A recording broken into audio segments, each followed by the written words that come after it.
Sual nimish bir yigit bir qiz bilan to'y qilishni maqsad qilmay qo'lasa, uning nihoyat oson erishalaydi. Hatto bu qizmi uni o'zining hayotidan bek suydi. Ammo bir yigit bir qizni haqiqiy suysa, uning bilan umrimning oxirigacha birga mangman desa,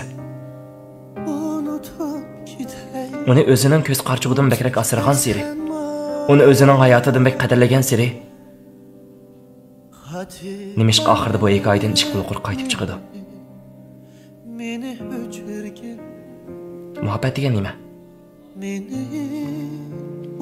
Bir odam qandoq suyilsa, ondan suyilgan bo'ladi. Bir odam bir odamni qandoq suysa, ondan baxtli bo'lgan bo'ladi.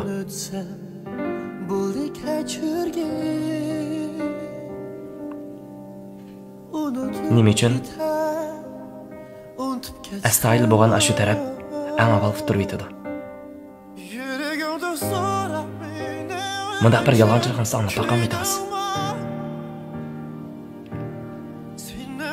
Siz nihoyat yaxshi. Ammo lekin